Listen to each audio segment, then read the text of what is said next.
इसमें जो हमने क्या करना है कि एक मैट्रिक्स पी फाइंड आउट करना है जो कि इसको डायगोनलाइज करे।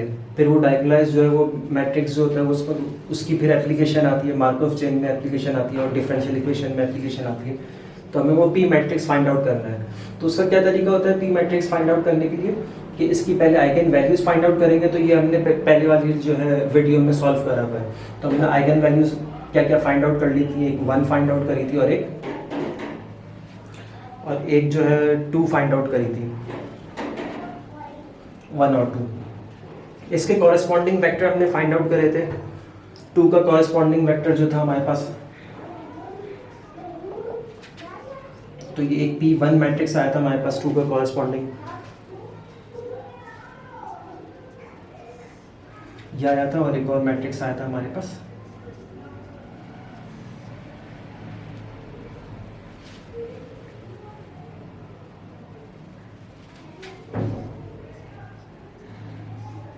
ये आया था। इसी तरह मैंने लैम्डा की वैल्यू 1 फाइंड आउट करी थी। तो इसका कॉरेस्पॉन्डिंग मैट्रिक्स मेरे पास जो आया था वो आया था -2, 1 और ये 1। तो ये हम मैट्रिक्स ये फाइंड आउट कर चुके हैं। ये वेक्टर्स हम लोग फाइंड आउट कर चुके हैं, आइगन वेक्टर्स। अच्छा, ये आइगन वेक्टर्स जो है ये स्क्वायर होने चाहिए ये आपके पास, जैसे ये 3×3 हुआ बनना चाहिए इसका मैट्रिक्स। तो जो हमारे पास पी मैट्रिक्स बनेगा वो हमारे पास इस तरह से बनेगा कि ये -1 हो गया, ये 0 1 0 1 0 और -2 1 और ये 1। तो ये हमारे पास वो मैट्रिक्स है जो कि डायगोनलाइज करेगा वेक्टर ए, मैट्रिक्स ए को। तो ये हमारे पास मैट्रिक्स पी ये रिक्वायर्ड था। अब इसको चेक कर लेते हैं कि ये डायगोनलाइज कर रहा है कि नहीं कर रहा। तो ये मैट्रिक्स पी मैं दोबारा लिखता हूँ इसको और फिर इसको चेक कर लेता हूँ।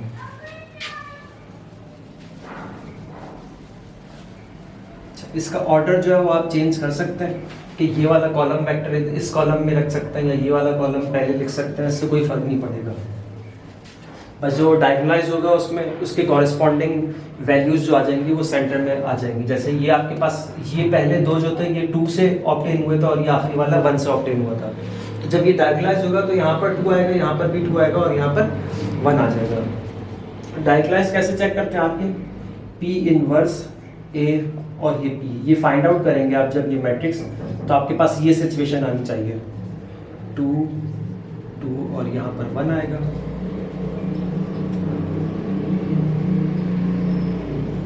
ये सिचुएशन आनी चाहिए, इसको डायगोनलाइज बोलते हैं आप। तो ये हमें फाइंड आउट करना है कि ये इस तरह से डायगोनलाइज हो रहा है कि नहीं हो रहा है। तो इसमें हमें क्या क्या रिक्वायर्ड है, एक तो पी इनवर्स रिक्वायर्ड है, ए जो है वो तो हमारे पास गिवन है और पी वो मैट्रिक्स आ गया हमारे पास।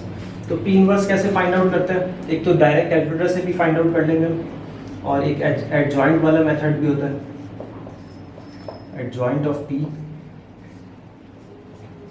Divided by mod of P, एक ये मेथड है। तो मॉड ऑफ पी आप कैसे फाइंड आउट करेंगे कि इसको मैं पहले इसको अगर इसका डिटरमिनेंट अगर मैं फाइंड आउट करूँगा तो -1 1 आंसर आ जाएगा इसका, फिर -0 फिर -2, फिर इसको क्रॉस मल्टीप्लाई कराते हैं -2 को लेकर तो -1 0 -1। तो mod of adjoint of P जो मेरे पास आंसर आ रहा है 1 और ये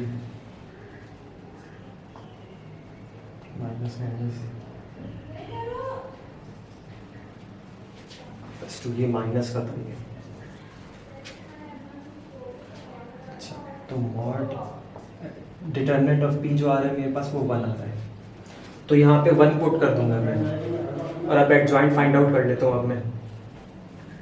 तो ये डिटरमिनेंट ऑफ पी मैंने फाइंड आउट कर लिया और अब एडजॉइंट फाइंड आउट कर लेते हैं। एडजॉइंट का क्या तरीका था वो मैं दोबारा आपको बता देता हूँ कि क्या तरीका था। एडजॉइंट ऑफ पी आप इस तरह से फाइंड आउट करेंगे, ये मैट्रिक्स आपको लिखना ही है। एडजॉइंट ऑफ पी जो होगा वो एक मैट्रिक्स होगा जिसका ट्रांसपोज आप बाद में लेंगे। अच्छा, इसमें फर्स्ट एलिमेंट लिखना है आपने। फर्स्ट एलिमेंट लिखना है तो आप इसको क्या करेंगे कि ये आपने फर्स्ट रो फर्स्ट कॉलम आपने पिक करा और ये फर्स्ट रो को आपने छोड़ा, फर्स्ट कॉलम को छोड़ा, इसको इस तरह से क्रॉस मल्टीप्लाई कराएंगे। 1 मल्टीप्लाई बाय 1 और -0, तो यहाँ पर आपके पास 1 आ जाएगा। अच्छा, सबसे पहले ये काम कर लेना, ये भी 3/3 का होगा। यहाँ पे आप प्लस लिखेंगे, यहाँ पे माइनस, यहाँ पे प्लस, फिर ये ऑल्टरनेट साइन, यहाँ प्लस आ गया तो यहाँ माइनस आएगा, फिर यहाँ प्लस आएगा, माइनस आएगा, इस तरह करके ऑल्टरनेट साइंस पहले आप लगा लें। तो ये प्लस होना चाहिए और ये इसका आंसर भी 1 ही आया। उसके बाद अब ये सेकंड एलिमेंट है, तो ये हम ये रॉ छोड़ी और ये पूरा कॉलम छोड़ा हमने, तो ये 1 multiply by -1, 1 multiply by 0 multiply by 1 minus और ये 1, तो यहाँ पर -1 आएगा। ठीक है, अब क्या करेंगे, इसको -2 का अब करना है ये, तो ये पूरी रॉ छोड़ेंगे, ये कॉलम छोड़ेंगे, 0 और ये -1, यहाँ पर भी -1 हो जाएगा। इस तरह से हम फाइंड आउट कर लेंगे। अब जो है ये कर लेते हैं, ये 0 करना है, तो ये रॉ छोड़ी, ये कॉलम छोड़ा, 0, यहाँ पर 0 आ जाएगा आपके पास। उसके बाद इसको कर लेते हैं, ये और ये छोड़ा, -1 + 2, -1 + 2 का क्या होगा, 1 आ जाएगा यहाँ पर। उसके बाद ये कर लेते हैं, ये छोड़ा और ये छोड़ा, तो 0, ये भी 0 हो जाएगा। उसके बाद ये वाला कर लेते हैं, 0 और ये +2 हो जाएगा यहाँ पर। फिर ये कर लेते हैं,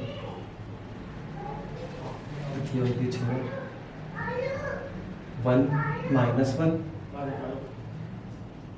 आ जाएगा यहाँ पर। इसी तरह अब इसको कर लेते हैं, ये रॉ और ये कॉलम छोड़ा, -1 आएगा यहाँ पर। अब इसका ट्रांसपोज मैं फाइंड आउट कर लूँगा, एडजॉइंट ऑफ P =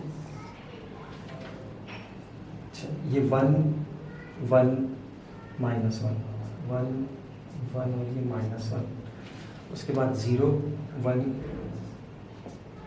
0, उसके बाद 2 1 और ये -1, ये हो गया हमारे पास एडजॉइंट ऑफ P। इसको डिवाइड कराऊंगा एडजॉइंट ऑफ P को डिटरमिनेंट ऑफ P से। डिटरमिनेंट ऑफ P से जब डिवाइड कराएंगे तो 1 का डिवाइड कराने के बाद 1 ही आंसर आएगा।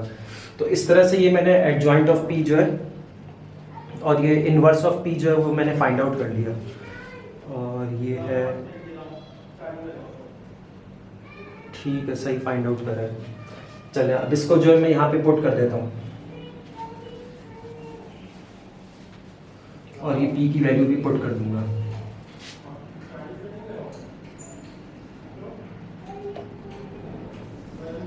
तो पहले ये P इनवर्स पुट कर देता हूँ मैं,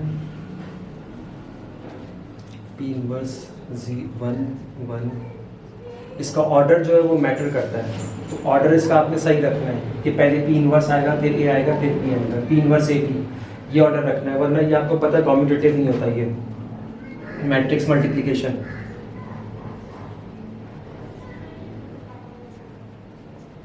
ये हो गया हमारे पास P इनवर्स। और इसी तरह अब ये A मैट्रिक्स फाइंड आउट कर लूँगा, A बल्कि ये तो है हमारे पास 0 1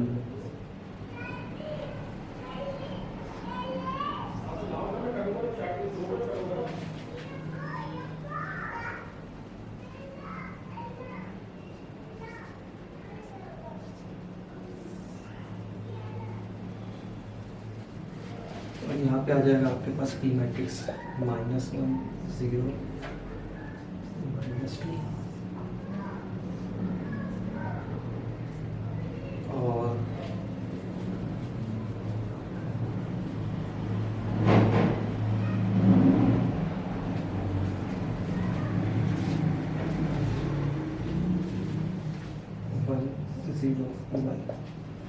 अब ये पहले इसको इससे मैट्रिक्स को इससे मल्टीप्लाई कराएंगे, फिर जो आंसर आएगा उसको इससे मल्टीप्लाई कराएंगे, तो आपके पास फाइनली आंसर जो बनेगा वो ये बनेगा।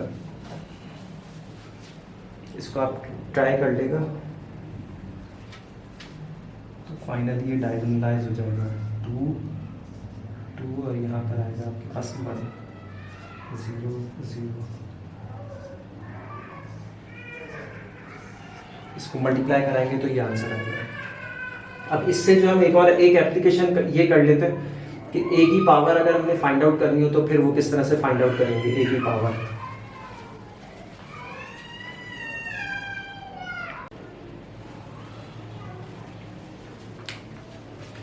अच्छा, अब अगर आपने एक ए की पावर फाइंड आउट करनी है, ए पावर जैसे 13 फाइंड आउट करनी है, तो इस डायगोनलाइज मैट्रिक्स से फाइंड आउट हो सकती है। तो हमारे पास पहले क्या था, P इनवर्स ए पी, और ये आपके पास किसके बराबर आता था, ये कोई डायगोनलाइज वेक्टर के, ये डायगोनलाइज वेक्टर के बराबर आता था। अब आपने क्या करना है कि P इनवर्स यहाँ से हटाना है और P हटाना है।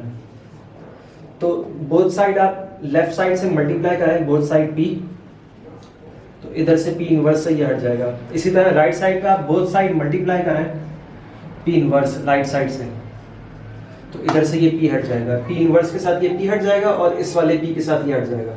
तो ये आ गया मेरे पास A is equals to P D और ये P इनवर्स। अब मुझे क्या करना है, मुझे पावर 13 अप्लाई करनी है।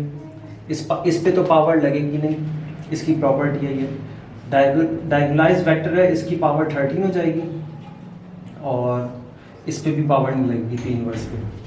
तो इस तरह से आपकी डायगोनलाइज की पावर 13 फाइंड आउट करना आसान है कि यहाँ पर 13 पावर रखा, यहाँ पे 13 पावर रखा, यहाँ पे 13 पावर रखा, और इस तरह से फाइंड आउट कर लेंगे हम। तो इस तरह से जो है ना, अब ये इतने लेंदी कैलकुलेशन जो है ना, मैट्रिक्स की मल्टीप्लिकेशन हम आसानी से कैलकुलेट कर सकते हैं। तो यहाँ पे P मैट्रिक्स मैं लिख लेता हूँ। P मैट्रिक्स मेरे पास आ जाएगा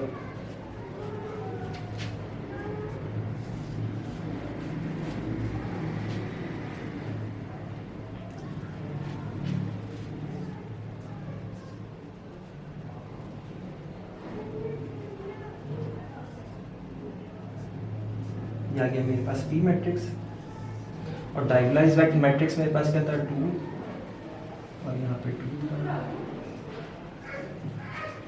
यहाँ पे भी 2 था, यहाँ पे सॉरी बना। अच्छा, इसकी पावर 13 करेंगे हम, बस ये सिंपल इस तरह से फाइंड आउट करते हैं। इसको 13 टाइम्स मल्टीप्लाई करने की जरूरत नहीं है, डायगोनलाइज वेक्टर को इसकी पावर डायगोनल पे जो है पावर 13 कर दें, और फिर P इनवर्स मैट्रिक्स आ जाएगा मेरे पास यहाँ पर। और सिंपल मल्टीप्लिकेशन फिर मैंने अप्लाई करनी है, 1 1 -1 0 1 0 2 1 और 2 -1। इनको आपस में मल्टीप्लाई कराऊंगा तो मेरे पास A की पावर 13 आ जाएगी। इसको मल्टीप्लाई कराना मुश्किल नहीं है, तो ये A की पावर 13 जो आएगी मेरे पास, उसका आप आंसर वेरीफाई कर सकते हैं। ये आंसर आएगा -81।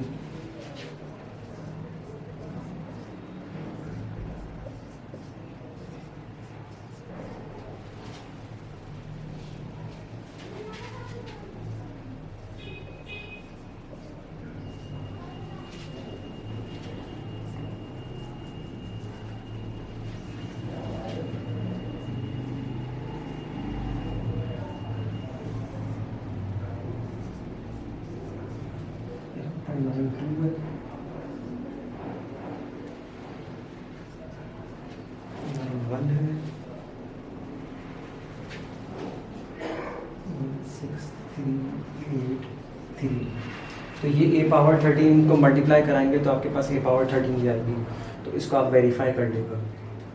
ये इसकी एक एप्लीकेशन है डायगोनलाइज वेक्टर की। इसी तरह मार्कov चेन में भी आती है इसकी एप्लीकेशन, और डिफरेंशियल इक्वेशन में भी आती है।